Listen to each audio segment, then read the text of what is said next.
Boom. All right. Welcome back, everyone.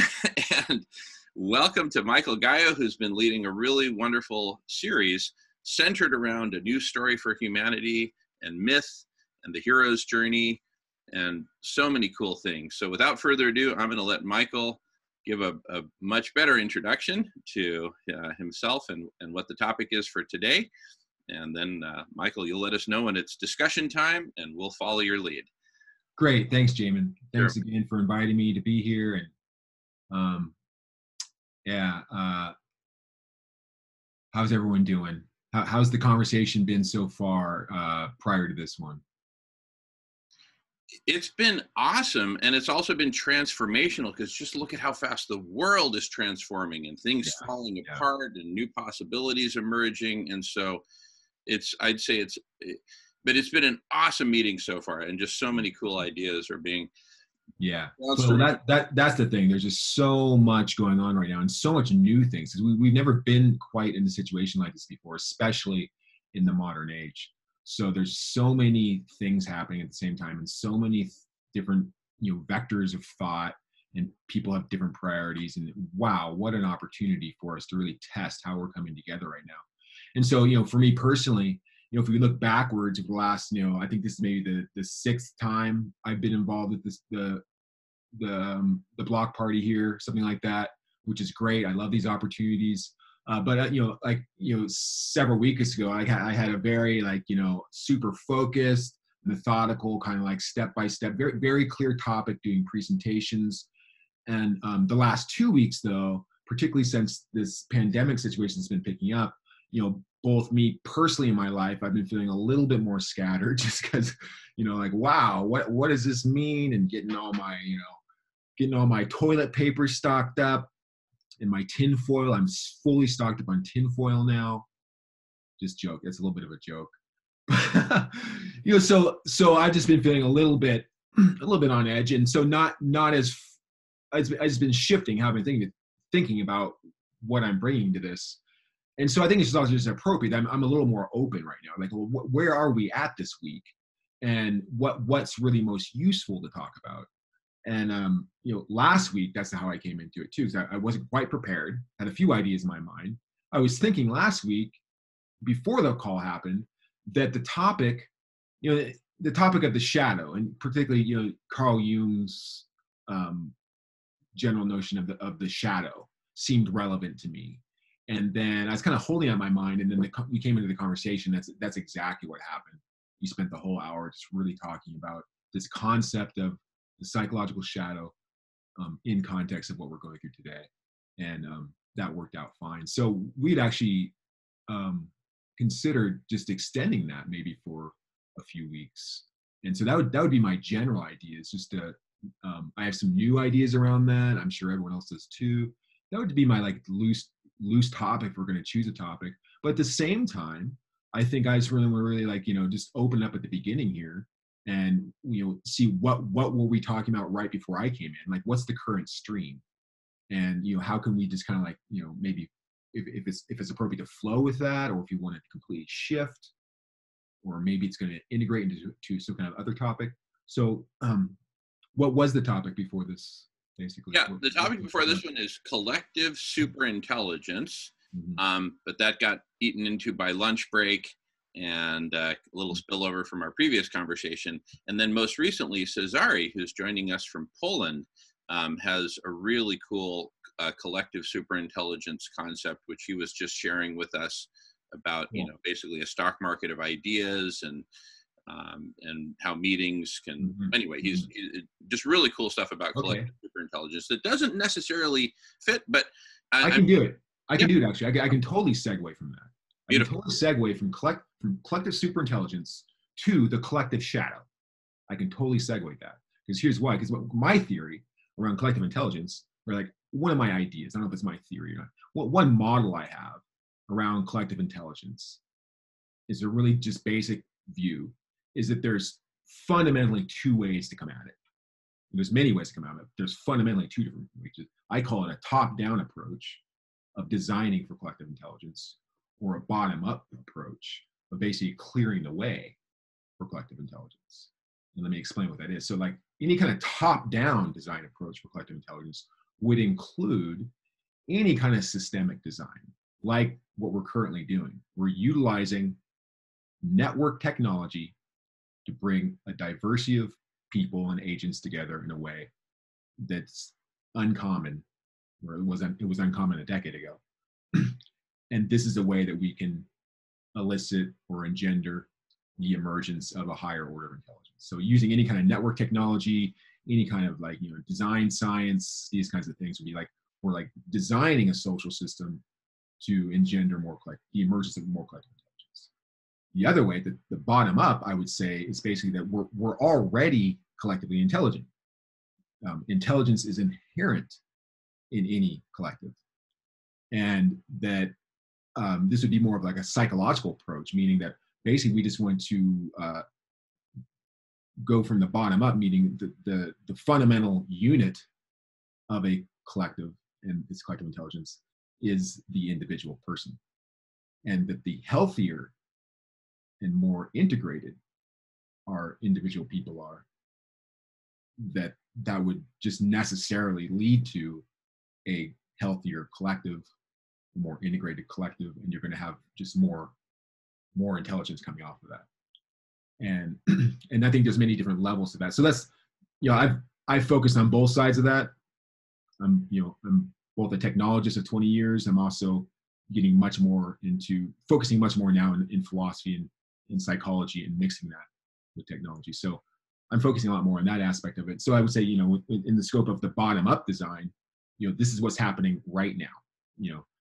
Well, it's happening both ways. With what's happening this week with the hype and the stimulation, let's say, that we're getting from this situation of the global pandemic. There's so many ways to look at it. Here's one way to look at it, and referring to our old good hero and buddy Carl Jung, who was really introducing a lot of these concepts to the world. I have a number of quotes here we could refer to. Let's just start with this one. So one of my favorite sayings of his is this, quoting Carl Jung, a very short one. He says, "Whatever is rejected from the self appears in the world as an event." Period. Right? This is the basic idea that we live in some kind of magical reality where if there's anything in our psyche, and I'm talking about an individual level here, so anything in me that I'm rejecting, it's going to continue. Basically, the unconscious mind will then will create that as an exterior event to interface with me in order to bring that connection about of what's being rejected. Right? So that's in an individual scope.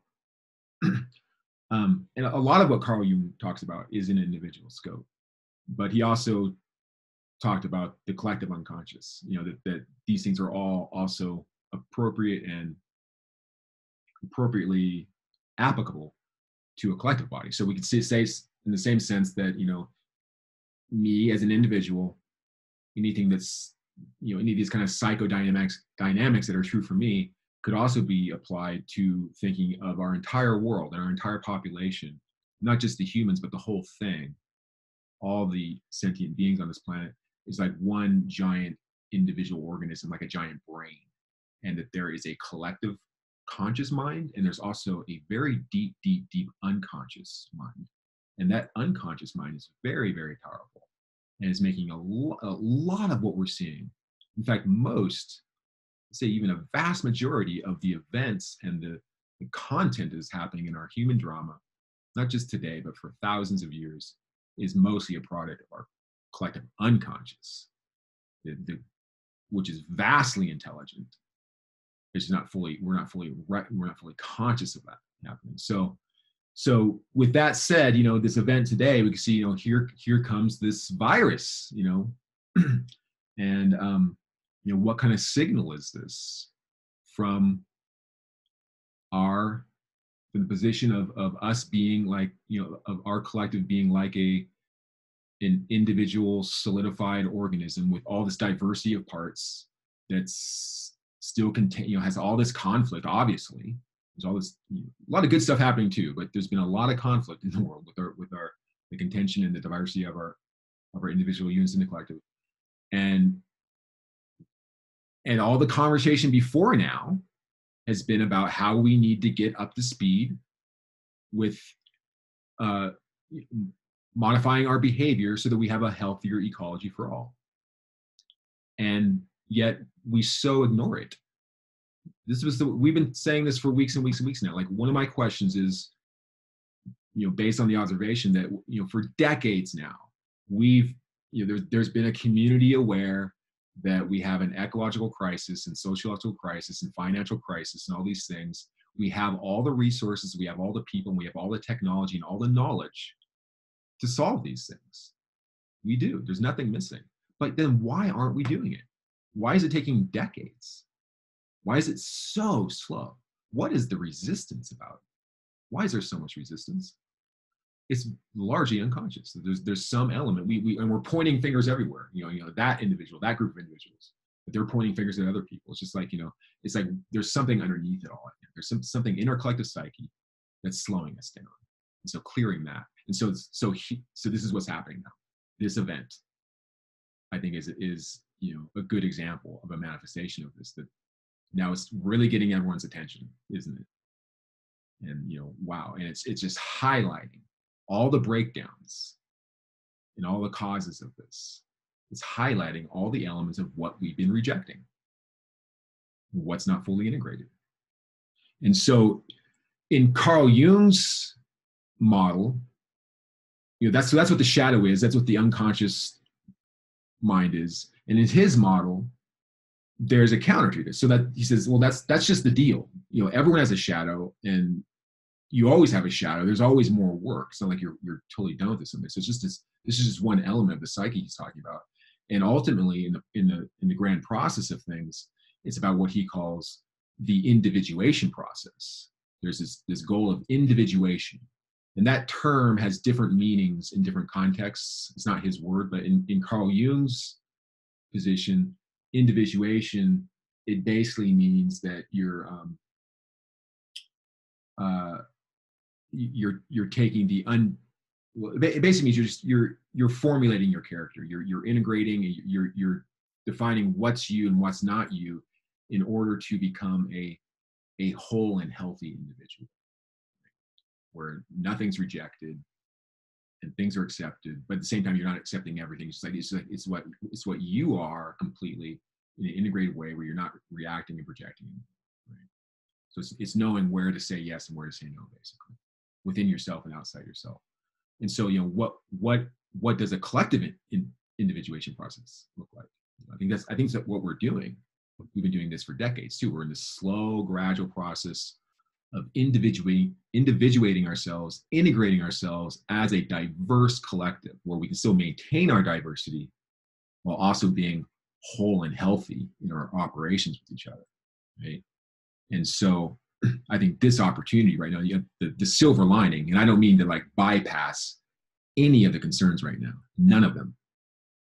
I very rarely talk about any silver lining right now. I don't want anyone, there's already enough of that right there. There's already enough people in denial of what's happening.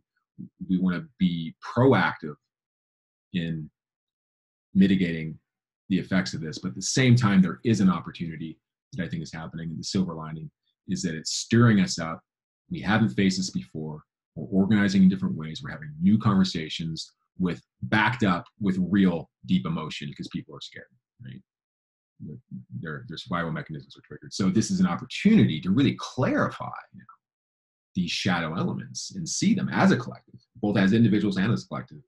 And this is a process. And now we have this time, they're saying we might be in quarantine for 18 months. Fantastic. Let's slow down, kick back, take some time to really integrate this, really see. That's how real change happens,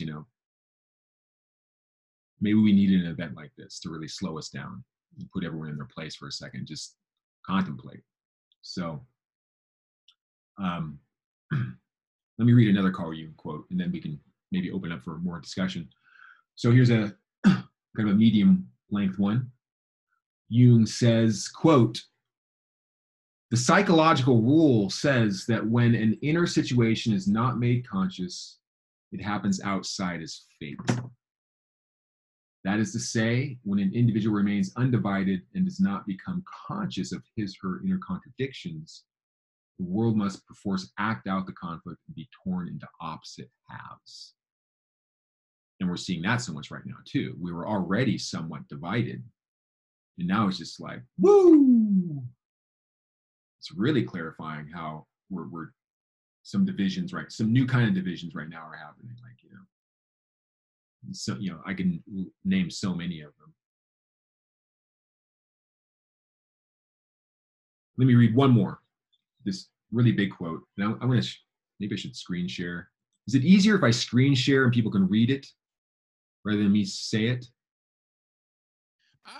I'd say either way. They both Okay. have pros and cons. I'll just read it and then we can get into conversation. This is a good one. It speaks more specifically to catastrophe and crisis, again by Carl Jung. He says, the gigantic catastrophes that threaten us today are not elemental happenings of a physical or biological order, but psychic events. To a quite terrifying degree, we are threatened by wars and revolutions, which are nothing other than psychic epidemics. At any moment, several million human beings may be smitten with a new madness, and then we shall have another world war or devastating revolution. Instead of being at the mercy of wild beasts, earthquakes, landslides, and undulations, modern man is battered by the elemental forces of his own psyche.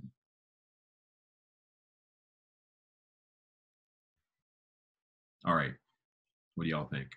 Love it. Brilliant stuff.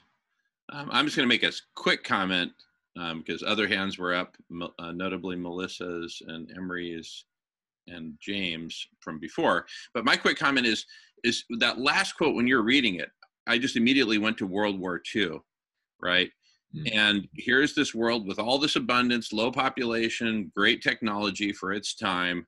Yeah. And what does it do? It just starts wholesale destruction because a certain people that were beaten down from the previous World War decided to get revenge and then some.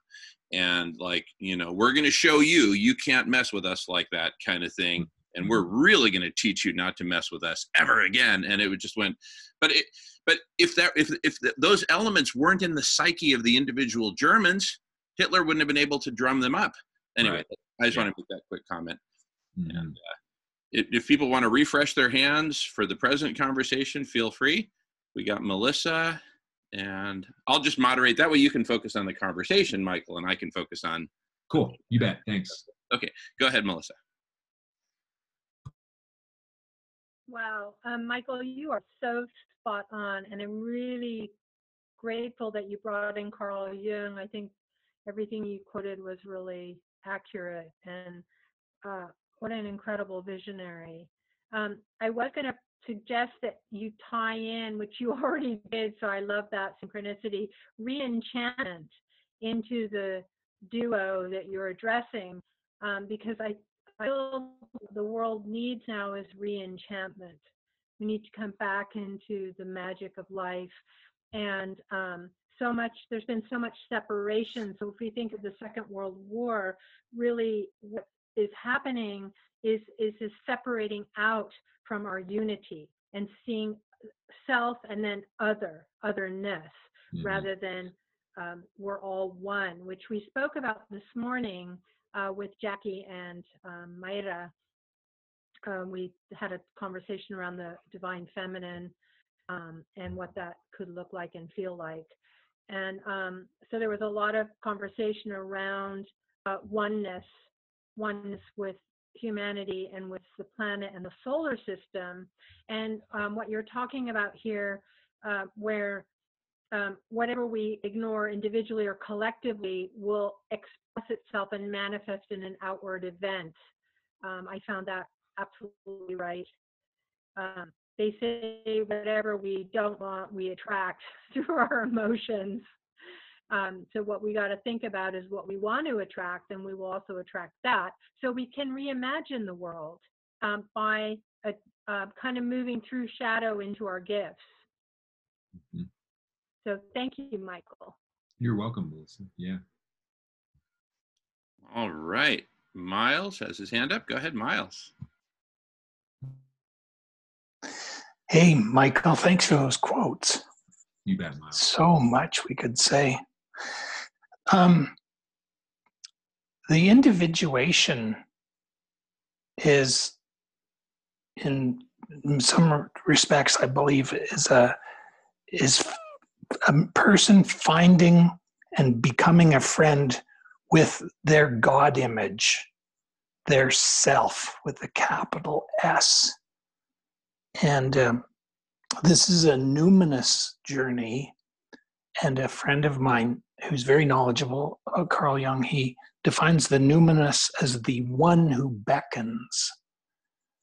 And this information has really transformed my thinking, because although I was spiritually adrift, and then I, in seeking, went into various churches, I just always felt something's not quite right here. And they have, typically Christianity it's all about Jesus' message. And therein is where I depart company with them, because this, and I'm not denigrating or taking away from the person of the Bible named Jesus Christ, but he's much bigger than us trying to put him into a box. So the indigenous, for example, the indigenous people that I've met, no one can tell me that they are not people of God.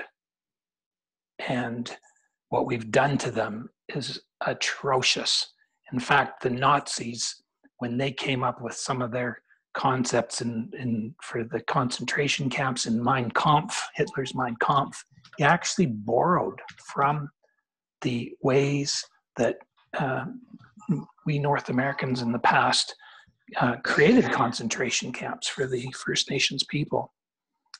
So I'll wrap up and say that another thing for the typical man, it's not always this necessarily true, but for me anyway, Carl Jung says that a man has a feminine soul, and we are required as men to come to be friends with this feminine soul, this anima.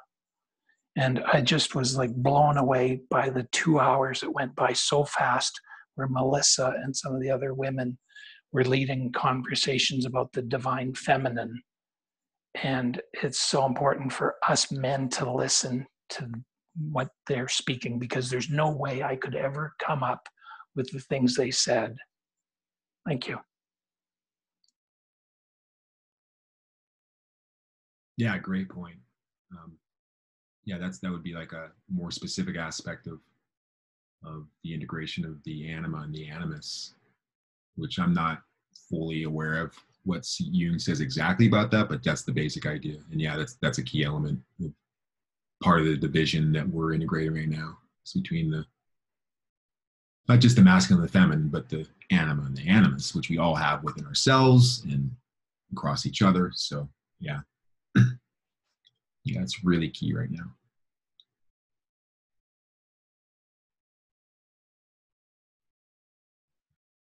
All right, more questions, comments? If not, at the moment, maybe you can pepper us with some more good stuff, Michael. Sure, let's see.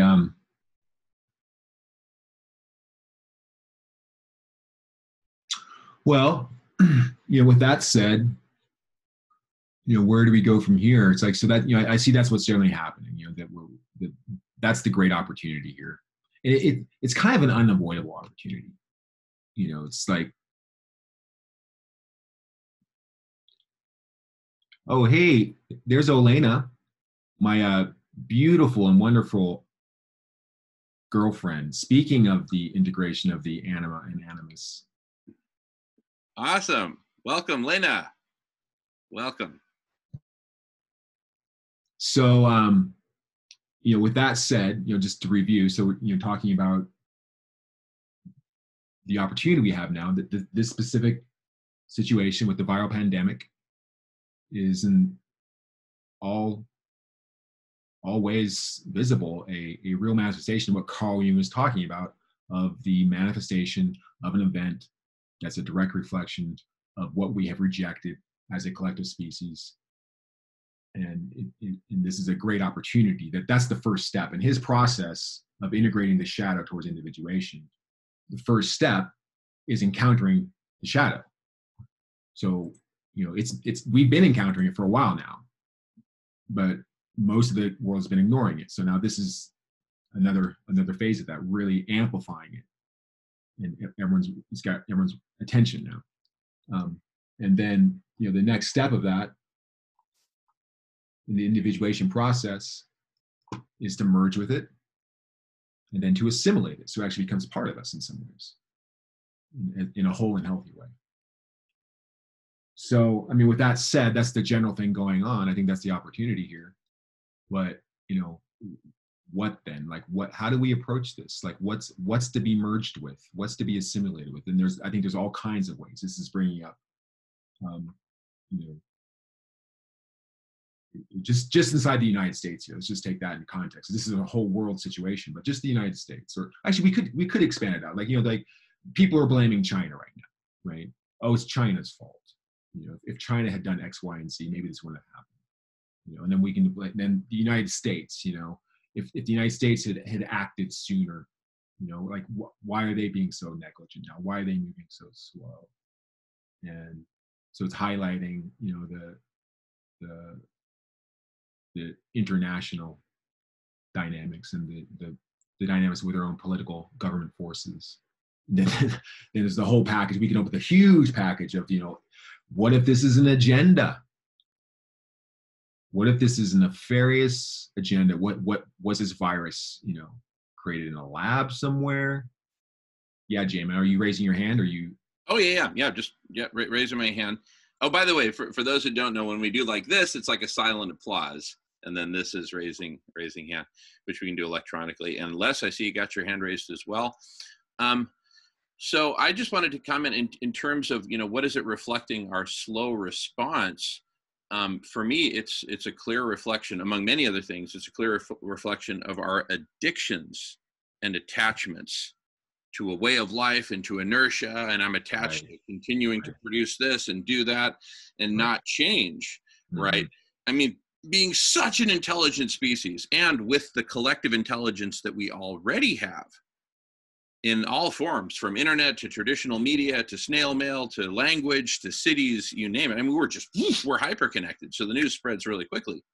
Why then were we so slow, right?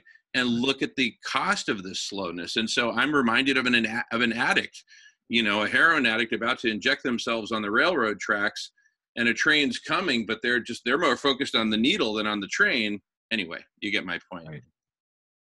All right. Reflecting how addicted we are or some of us are so addicted to toilet paper. Like the first thing most people go for is the toilet paper. Yeah. When I went for the tinfoil. All righty. Les has his hand up, and followed by Nolan. Go ahead, Les. Well,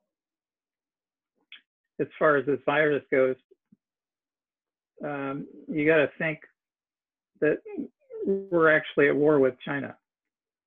But right now it's really not a battle with rockets and missiles, but it's an economic war. But that's how wars start a lot of times.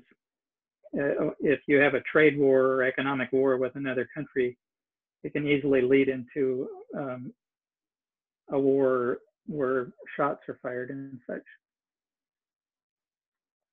Now the military, they model societies, they model the world, and they can run simulations. And if they make changes within the world in that simulation, they can see the reaction that people have. And they, in 2017, the latter part of 2017, they eliminated the restriction on creating weaponized viruses in the U.S. That gave them enough time to, if they wanted to create a SARS-like virus. I'm not saying they did, because I don't have that information, but it's a scenario that you can look into or think about. And if they created the SARS-like virus, if they created the virus, they could implant it in wherever they wanted in the world. There were games going on in China about the time that this infection started. So if they released it in, I mean, it's claimed that it was started in a wet market in China.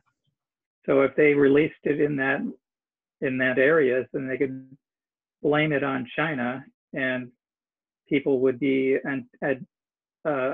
antagonistic against China. And that's what's happening. A lot of people are anti-Chinese and anti-Mexican and anti-foreigners. Mm-hmm. So there's people in the U.S. Military, I believe, that want this kind of thing to happen. So, and potentially that's what has happened.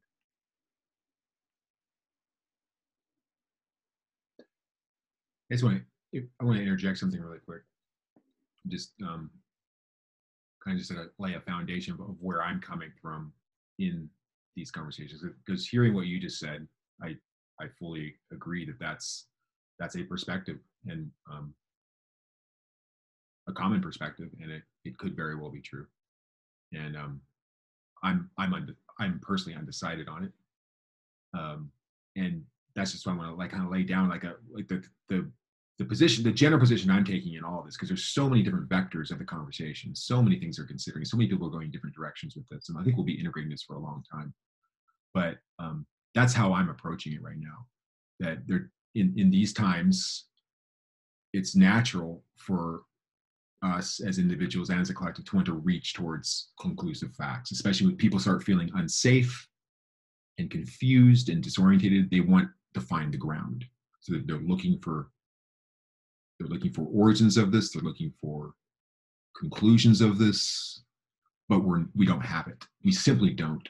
We simply do not know what's really going on. And that does not mean that we shouldn't be talking about it. Like what you just said is completely valid. And there'll be other people saying, for example, that no, the origin of this virus is from 5G, right? That somehow, that there's an argument there too. There's some really interesting arguments about that. Or it could be somewhere in between. It could even be both of these things. It could be that the 5G is just amplifying it, and it originated over here, and it's just an awesome big plot. It could be that it could be a combination that the virus actually did emerge from an animal in China, and that that the 5G is amplifying or something. So that, there's so many options, and I just want to say that I think the healthiest thing we can do as a collective is to really approach it that way. That we're in the early stages of this still, and it's good that we're talking about all these different perspectives. And that's how, in this way of having these conversations over a good amount of time, hopefully we'll come to some kind of integrated awareness of what the real situation is. So I just wanted to put that out there, but particularly with what you just said, yeah, could be. Yeah, I'm not convinced of it. I have been. I'm not convinced of that, but I have, and I'm also not convinced of anything right now. But I have also recently been becoming more interested in the idea that 5G could be involved, whether it's being directed by an agenda or not. The greater consideration here, and by the way, I was really skeptical of this before, but I wasn't looking at the information. And someone sent me a video yesterday that I watched. It's a 10-minute video. I'll share here in the chat in a few minutes, that I watched, that really opened my mind up to the possibility that EMFs in general, not just 5G, but electromagnetic transmission, could influence the emergence of viruses in our bodies. And there's an argument, I'll just lay out some of the basics of it. The argument is that if we look backwards in history, that at the time of the Spanish flu pandemic in 1918, the time of the First World War, that was one of the worst pandemics we've had. And at that time, the upsurgence of radio technology was potentiated, mostly because of the war. We already had the technology before that, but I think it was because of the war that all of a sudden you had all these soldiers running around the radios, and just like, the war just amplified it. And so that was one of these, like, threshold moments where the whole world introduced a new EMF technology, and then this virus spread. And there's a few moments like that you can look at in world history. So just something to consider. That's not, I just want to be clear in my mind that does not dismiss that a virus can still be contagious. It's just that maybe EMFs have something to do. And the underlying science of this would be that considering that our bodies, all physical objects are really electromagnetic objects. At some of the deepest levels, what we are, below the cellular level, at the atomic level and subatomic levels, are really just a lot of electronic interactions. We're mostly electricity. That's what we are. And so when we're having technologies that are introducing new frequencies, of electromagnetic transmission, that there could be, harmonic or disharmonic interactions happening, and that could produce pathogens, and just it interrupts our bio processes, and that could be producing, maybe, just something to consider. I'll drop that link. But if that is the case, or if there's any truth to that at all, then that really shines a light on what's happening with 5G right now, because it's just beginning to roll out. Interestingly. All right, we've got a number of hands raised. We've got Nolan, followed by Miles, followed by James, followed by Melissa, and I think I saw Les raise his hand again. So let's, because of time, let's keep our comments to 2 minutes or a little more. I'll hold my hand up when you get to 2 minutes, and when you get to 2:30, I will mute you. Not because I don't want to hear what you're saying, but because we got to keep it flowing. Michael Gaio, that doesn't apply to you. You're our guest of honor, so you get to talk as long as you want. Nolan, please take it away. Well, really great conversation. I'm excited to explore some of the resources that people are talking about, and that video you were talking about, Michael.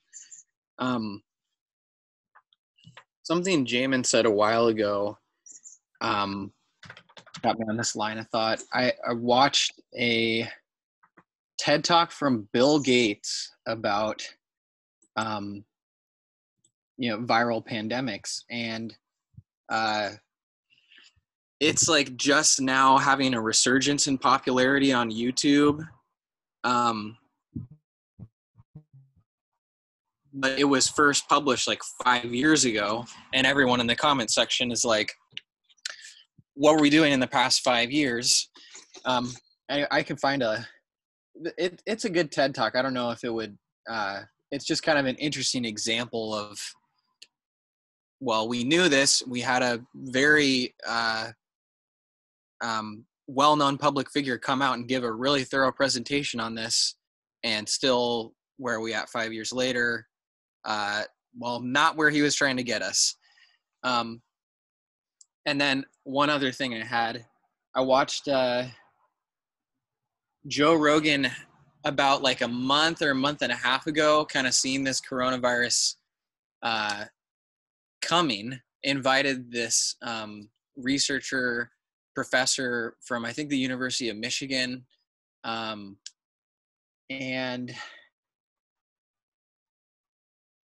there's a really good podcast or video with him that's like a good hour and a half, something like that. I can share that in the chat as well. But he goes into kind of trying to dispel some of the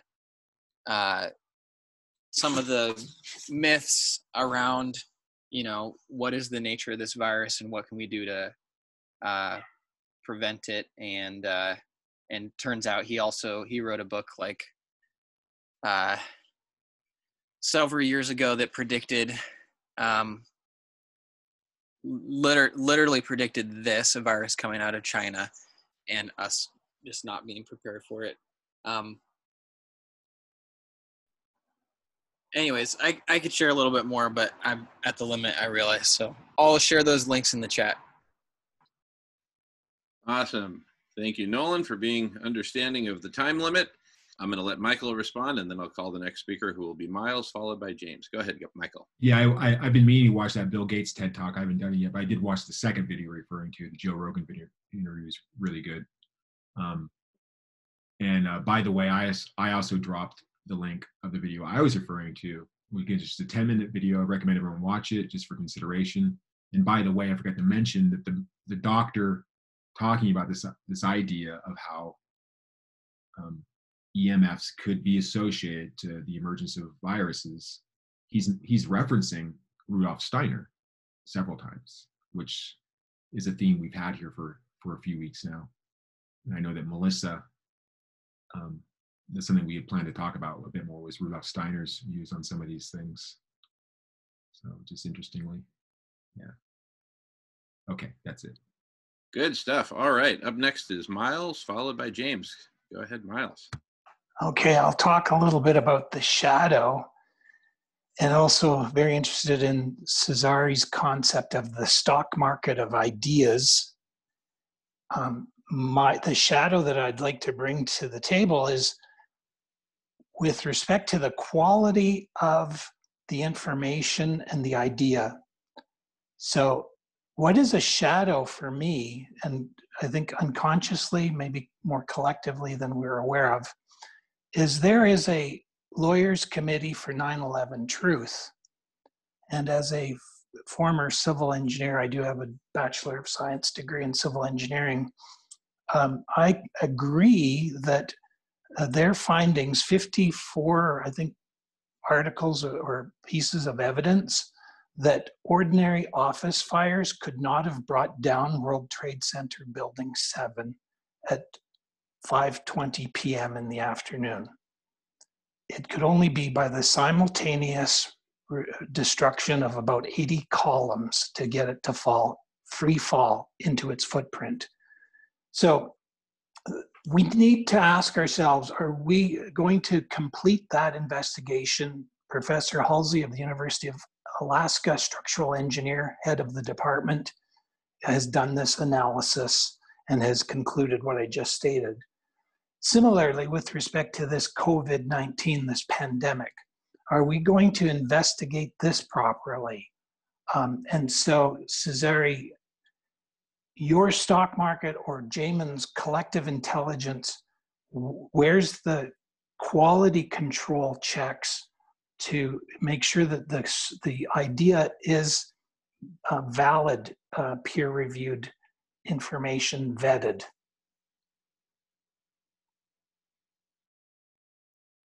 Very good. Thank you, Mike. Go ahead, Michael. Me? If you have a response. No response. Go ahead. Is it Cesari? Oh, Cesari. Well, he mentioned Cesari. Cesari doesn't. Go ahead, Cesari, if you've got a quick response. Mm-hmm. Just real quick. In Agora, all ideas are good ideas, but some ideas are better than others, and some ideas are a lot fucking better than others. And when you actually look at the ideas that people support actually support some good ideas. yeah, it works differently. I mean, yeah, sure. At an early stage, you could have a small group, you know, with a specific agenda that tries to take it over. But and so people, okay, so like for example, let's say you get a whole bunch of Nazis in there, and they start saying, "Gas all Jews, hang all niggers." That's an idea, right? And you get a whole bunch of people supporting that idea. And then so people complain like, well, what happens if that becomes a dominant idea? Well, first of all, this is not really a system for Nazis. Like it's very anti-thematic to Nazis, but essentially it's like, what, you know, people say, well, how are you going to control that? I tell them, I'm not going to control that. You're supposed to control that. It's good people who are supposed to use this system and bring other ideas up, you know. You know, if you want bad ideas to lose, you have to let them compete. If you never let them compete, then they will never lose. And so that's the whole point. What regulates the system? Freedom of speech regulates the system. And actually, basically, shitty ideas just get crushed under the weight of all the good ideas. Eventually, when there are thousands, if not millions of ideas, these shitty ideas, they will simply be so far at the bottom of the list that no one will ever bother to scroll down. That's the simple solution.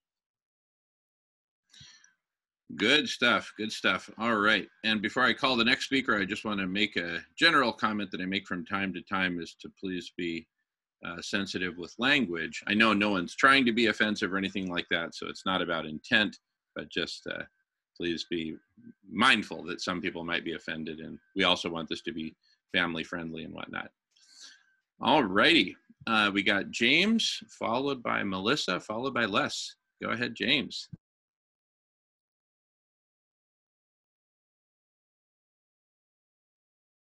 Sorry about that. I just going back to what you were saying there about the reasons behind the virus and everything. I think at this stage it doesn't matter now anyway, because it's on our doorsteps. But given that we were talking about earlier as well, everybody uniting now in one common cause, which is the coronavirus, and everybody being confined inside doors, they're all asking, the main questions are why and you know, how and why it came about. But at the moment, those answers will have to wait until later, at a later stage, because we have to deal with the problem as it is. But the fact that it's bringing, like, the fact that it's making people sit down and think about that, those are the questions that is the fundamental question everybody wants to know. What's the truth? Why? What's the truth? What are the governments really up to? Who's behind it? What's behind it? I don't know. We might never find out. According to Peter Wadhams there today, now in the talk that I saw there with Stuart Scott, the way the exponential growth is going every 3 days in England, in 45 days, everybody will be infected because of the way the Prime Minister decided to combat it by letting it just basically, you know, by not shutting down and locking up and getting people to be, you know, stay indoors and what have you, like most countries are doing. According to Peter Wadhams, he says in 45 days, once the numbers reach 1,000, the exponential growth in 3 days, according to the population, 45 days time, though, a lot of them are going to have it anyway. So like, that's how fast it's spreading. So we have a problem on our doorsteps, and that's what's bringing us together now, and people are starting to ask questions. So, but this is the platform that that the questions are going to be asked and the conversations are going to be had. And it's not just about the coronavirus, as we're saying, it's about a lot of other things. So I know I'm going over 2 minutes away. So just in saying Cesar's idea, I think it's a great idea and everything else. But I just saying that I think it's a great idea, but I see great similarities with James' collective intelligence idea as well. But I'm just saying that the idea of having one thought, because people are fluid in thought anyway, and the idea of having one thought is better expanded and more efficient in conversation than in text alone. So I'm just saying, but the Cesar's idea would be a great introduction or way for introduction into the collective intelligence, as a way for everybody individually to just say, this is my idea, thought, and then you could be put into that kind of category with similar-minded people in the collective intelligence as it goes on from there. So sorry, went that too long. Oh, that's all right. And just so everybody knows, when I hold up 2 fingers, it's just to say you're at the 2-minute mark. It doesn't mean you have to stop right away, but please do try to wind down over the next 30 seconds. Would be great. All right. Michael, any comments on that, or shall we pass it on? All right. Pass it on. Pass it on. Okay. Melissa's next, followed by Les. Go ahead, Melissa, sweetheart. Can you hear me okay? Working? Okay. So I just want to first point out that Myra's written something fantastic in the chat box. You guys should all take a look at it. It's very long, so but have a read. What I want to say is kind of echoes some of the things she brought up there. So I just want to point out the ancient prophecies. So I'm connected with the Hopi tribe, and so I'm going to refer to them. They have a prophecy rock that's thousands of years old, and on that rock is indicated that the world would at this time have major disruptions, and one of those would be disease, which is what we're facing now, pandemics. And I'm just going back to what Les, you brought up and the conversation with Michael about, is this a, conspiracy, Chinese, whatever, is that these things were prophesied from a long time ago, that these things would occur in this time. So I'm wondering, if we look at the bigger picture, it does seem, and we had this conversation with Silas where he discussed this notion of the virus is pushing us into a state of cocooning, as he calls it, into a transformational state by making us go inward. It is an intentional thing. It's affecting adults, not children for the most part. That is something specific and interesting. Look at the signs. Fascinating. So again, if we go to the bigger picture, it appears that we're going through this state of rapid evolution or transformation, and the universe will use all kinds of fascinating tools to get us there. So it kind of almost doesn't really matter where this virus came from. I think if it was from a bat, and it's telling us stop eating meat, stop consuming wildlife, stop wet markets, stop destroying the earth, or whether it came through a different vehicle, it is right on time. And often we are used by the universe, I don't know a better way to say that, to bring messages through our actions and our deeds and our words. Not just humans are, though. I mean, it could be a typhoon or a forest, a bushfire that is an awakener for us. So I see it not just, okay, I'm done. Thank you. Thanks, sweetheart. I hate to cut people off, but if I establish a rule, I have to apply to all, even the woman I love. All righty. So I'd like to respond. Oh, please, Michael. Go. Melissa, great to hear from you again, Melissa. And a few things. I just want to take this opportunity just to speak with you about something we had talked about last week that's definitely related to this. And that reminds me of the last time that you and Jamin and I had met down in Berkeley several months ago. We had talked about Rudolf Steiner, and is it Andaman? I keep forgetting the name. Ahriman, right? And we had bookmarked. What's that? Ahriman. And several months ago we had discussed that we wanted to have this conversation. I think maybe we should plan to do that, not today, but maybe next week or the week after. We could do a whole topic on that. I think that would be fascinating, right? Because that's and Rudolf, maybe even Rudolf Steiner in general, because that relates to the 5G thing, just as an open conversation. But here's the thing: like, I want to introduce that, but also I want to just back up and say that it's an interesting conversation, and I think it's the conversation we should be having, like many conversations right now. But also, I just want to re-emphasize that in my mind, the priority is not to go too much into any kind of conspiracy theory or idea. That really, again, getting back to the essence of this conversation, what I introduced with at the beginning, from a Jungian perspective, that we're just at the beginning stage right now. And in his model, we're right now, there's three steps. There's encountering the shadow, merging with the shadow, and then assimilating the shadow. This is a great opportunity for us as a collective. to go towards assimilating our shadow stuff. Huge opportunity here.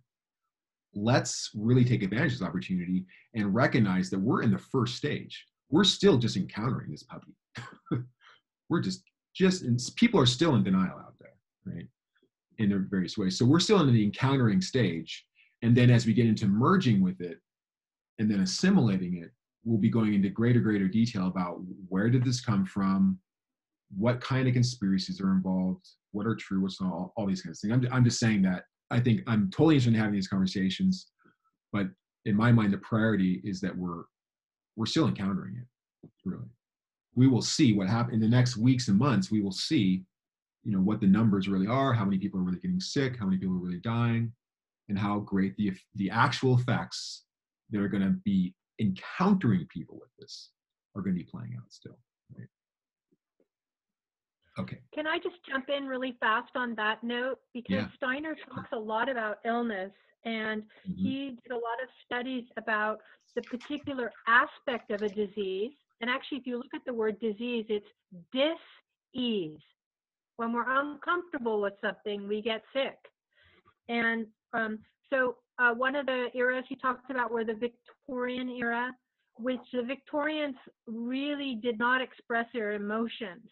And so when you look at the diseases that they got, a lot of them were lung diseases, so consumption, pneumonia, because they weren't expressing their emotions here in their lungs. And so let's look at this virus and look at the aspects of it and look at the aspect of our culture to see what it's attacking, what it's pointing at, what is it telling us, what's the message. Beautiful. Thank you, sweet. Totally. I just want to call out it's 3:00. Now we've got a very generous window for the next segment, so I have no problem spilling over. So if people want to keep talking about what we're talking about, no problem, absolutely. Also want to be sensitive and respectful to our guest speaker's time. Michael, I know you got a lot of logs in the fire, so don't hesitate to duck out when you need to. Having said that, we're in the middle of a great conversation here, so I'm inclined to let it roll. Yeah, I would say I'm starting to get a little hungry, but I could go another 10 or 15 minutes if it seems like it's inspired and coherent, if we want to continue that way. Yeah, totally. You choose when to come and go, Michael, and sure. But we'll just let it roll for now. Yeah. And but with no obligation. And we've got Les, followed by Nolan, followed by Miles. So take it away, Les. I'm in agreement with Michael on the 5G. 5G, it actually is absorbed by water, and humans are about 70% water. So I've heard that potentially it interfere with oxygen absorption in the body. Now, I don't know. There are a number of people in the medical profession that are very concerned about 5G technology. And actually, it's used as the same wavelength of electromagnetic radiation is used as a form of control, crowd control, this higher power levels, but the same electromagnetic frequency. And then also we have like so many chemicals in our environment, like fire retardant in furniture, and Teflon, which glyphosate. There's also apparently there's particles being sprayed out of planes with chemtrails. We never saw big streaks of clouds coming out of the back of planes when I was a kid growing up. This is something it's not a natural thing. So all these assaults against our health, plus the nutrients that we get in food are being diminished because of factory farming. They continue to grow crops in the same fields and then only add 3 basic nutrients back to the soil, so the micronutrients aren't being utilized. Very good. Thank you, Les. Sure. All right, we got Nolan in the queue, followed by Miles. Go for it, Nolan. Well, first I'll I don't think I'm going to do a grand job at weaving all these different things we've been talking about and making it completely integrated and comprehensive. But I had an idea earlier that, and Melissa kind of triggered it again. It's basically along the lines of this pandemic, I think, has the effect of when we're collectively being pedantic, I guess is one way you could put it, about like, no, this is the right way. No, I don't agree with those minor details. This is the right way, and now I'm gonna be really oppositional. Something about the crisis, I think, kind of calls us back to consider well, what is really foundational, and what is, like, in sociocracy speak, like, good enough for now, safe enough to try kind of thing. And I wanted to weave this into the work that Cesari's doing, with this notion of, so many different fields can have kind of fundamentally the same idea, but in a totally different representation. And that's a really interesting aspect of collective intelligence to me, is how we can end up cross-referencing these different expressions of fundamentally the same patterns, across different languages and dictionaries. And I feel like a crisis like this, it calls us to do that.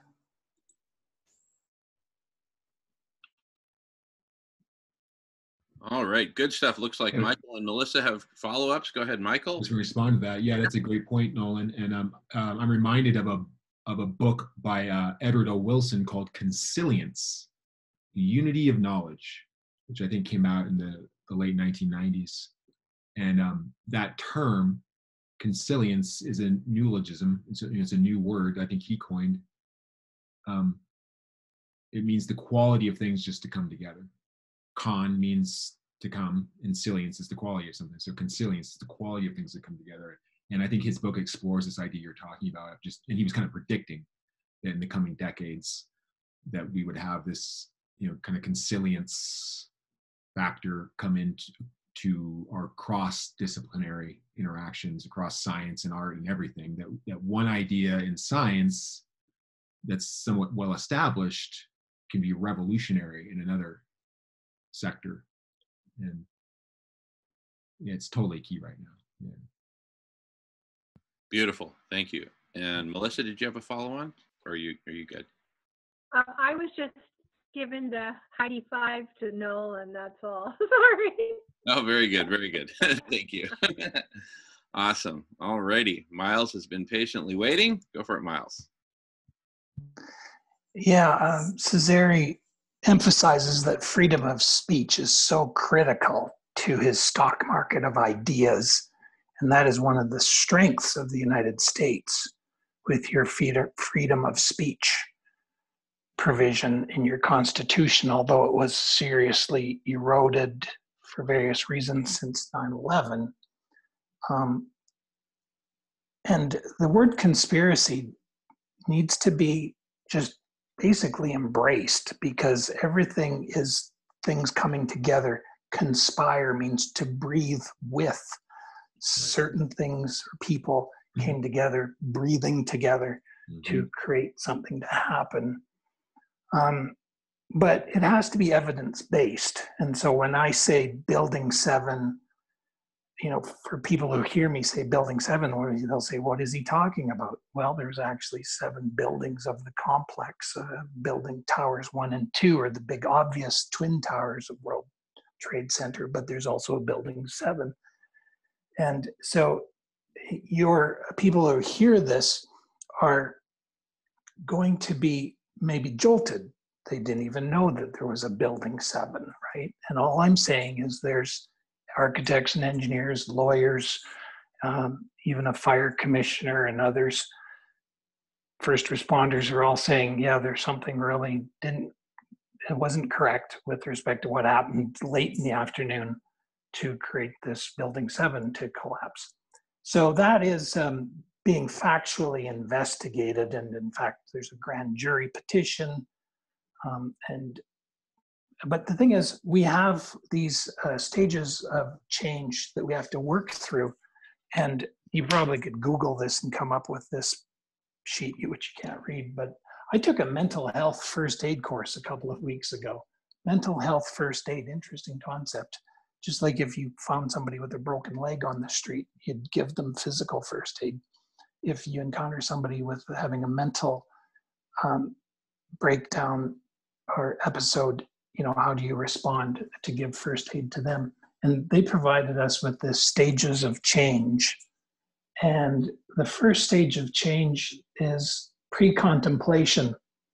Pre-contemplation stage is the situation or the characteristics that the person is not currently considering change. In other words, ignorance is bliss. So a year ago, before Dr. Rao came on the Social Club here on Jamin's channel, veganism, plant-based diet, that wasn't even on my radar. And then he starts to talk to me about this need to change our diet to save the planet. And I'm like, whoa. And so from pre-contemplation, I was immediately pushed into contemplation, the next stage, which is where the person's ambivalent about change. They're sitting on the fence and they're not really sure which way to go. But eventually you go to the next stage is preparation. You actually try to experiment, do some testing of the waters. I did that. And then, very quickly I'm taking action, and now I'm not going to call myself vegan because I did confess that I had some chocolate cake with, the cake was vegan, but the icing wasn't. So then from action, we go into maintenance. And there could be times of relapse as well. But those are stages of change, and very important for us to be thinking about these and how do we reach people to make them aware of, hey, Dr. Rao has figured this out. You really need to embrace that industrial animal agriculture is the #1 culprit. And that might be big, that's bigger than 9/11, to get people to move to a plant-based diet and economy. I want to end on a positive note and just say and get your reaction. Here we are in a matter of a week. We're all locked in our homes. Dramatic change. Aircraft grounded, might not be flying for months. Look at how easy this dramatic change was easily brought about by government saying, okay, everybody, you just have to stay home. To just now to say to people, all right, now people, you have to stop buying meat and dairy. That is so much easier than what we're going through right now. Anyway, I'm over time. Thank you. Great points, Miles. I love that psychological first aid model. Sounds good. And I just want to wrap around to what you said at the beginning of your words. The term conspiracy. I have like a little pocket full of memes, my favorite little ideas I like to spread, and one of them is exactly what you're talking about. Just the term conspiracy itself has been somewhat warped in the last few decades.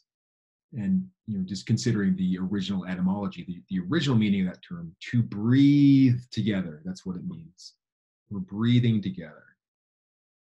The term also has, I think it has a certain legal context. Lawyers will use that. Oh, this group was conspiring. They were breathing together in order to take advantage of this other group. So that still has relevance. But really, let's reinvent the word to think about that it's a good thing that as a collective organism of billions of people, that we can be breathing together, and that certain really, on the edge ideas that some of us may have can make really great influence. So it's good to be some of us just think way outside the box. That's okay. The flat earthers, they're way outside the box. Okay. All right. Thanks for letting us know. But also, to leave things on a positive note too, I'm going to go pretty soon, but I just put another link in the chat to a video that I found on Facebook this morning. I don't even know how to explain it. It's described as a message. It's a letter from the virus, and it's a really great Portuguese narrated little message. It really puts a big picture around all this right now. I really recommend everyone watch it. Please share. It's really good. I think we might have seen that earlier. Was that the one we saw earlier, Nolan? It's called Escolta. Yeah. I think so. And actually, we didn't see anything in the chat from you in the last few minutes, Michael. You might need to hit. Really? I sent it to Marshall directly. Excuse me. Okay. Let me adjust that. And it's actually less Marshall. L stands for less. Okay. There we go, to everyone. Great. Yep. Melissa, yes. Yeah. Comments in the chat. Do you save those? Can we access those in the recording or later on? So they are saved. We have not yet instituted the process of copying and pasting all of that into putting it up on the webpage or whatever. But that's a number of people have been asking for that, and it's a great idea. So we just need to do it. So that's. And just while we're on the topic, the concern right now is just in saving the chat, it by default includes all public and private chats. So ideally we have a way of separating that out. I could write a little Python script or something that would just those lines out, because we end up with a giant chat at the end, and some of it is maybe not obviously people didn't intend for it to be published if they're private messaging people. So all right, so we've got some work to do on that. We've got to de-shadowize the chat. But I am pretty consistently taking notes of videos people are sharing in a Google Doc that is separate from the chat. So real quick, no, I just want to let you guys know that when I was going to log into this webinar, I went to the radish.org website, and the link on the homepage was not correct to Zoom. So did you know that? Oh, the link on the homepage or the link on the block party page? The homepage. There's one on the homepage. Oh, okay. I wonder if that. Okay. Well, anyway, Nolan will take care of that. All right. Very good. Okay. Well, awesome stuff. It's been a little while since we've taken a break. How do people feel about taking maybe a 5-minute break? Yeah, I'm gonna take a break, and I'm gonna go take a walk. So I probably won't be back today. But okay. Thanks again so much, Jamin, for providing this opportunity for us all to get together and talk about these things. Thank you. I look forward to next week again, and maybe maybe you and I could be in contact about maybe organizing around that specific conversation. Totally. And feel free to reach out to Melissa, Nolan.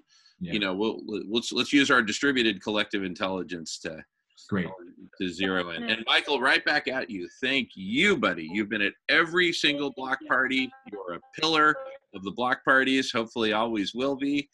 And it takes a village to raise a block party. That's right. Just ask James over in Cork, Ireland, or Cesare over in Poland. They're staying up late at night, burning the midnight oil. So thank you all.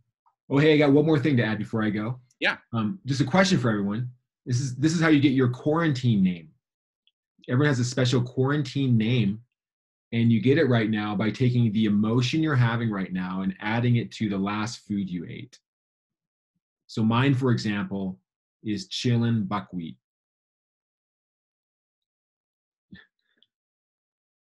I'm intense avocado. Yeah, you are, Jamie.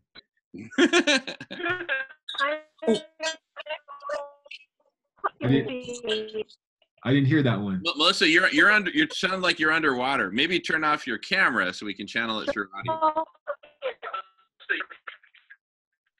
Okay, I think Melissa just said she ate some vegan fish because she's underwater, kind of gurgling a little bit. Okay,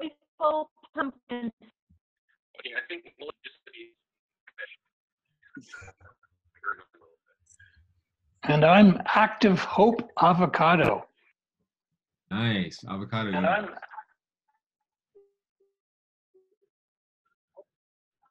So what is this again? Like the last thing you ate or the last thing you read? It's your current emotion plus the last thing you ate or drank or whatever. Okay, then I will be quarantine happiness salsa. There you go. Happy salsa. Yeah. Alrighty. Awesome. Well, what a wonderful session with Michael Gaio once again. Have a great walk, Michael. Be safe and enjoy beautiful Shasta. Yeah. And for the rest of us, shall we take, what are people feeling? 10-minute break? 15? How are people feeling? What do people need? And for the rest of us? 10? Okay. All right, let's take a 10-minute break. I'll stop recording. Feel free to chatter it up while, if you're hanging out here and you see others hanging out, nothing wrong with that. And we will resume officially at the bottom of the hour at 30 minutes after. Bye, everyone. Thank you so much, Michael. Great to see you, buddy. All right, see you soon. Take care. All right, so we'll resume in 10 minutes. I'm going to go feed the crows, get a little food, and go in 10 minutes. Jamie, oh, never mind, too late.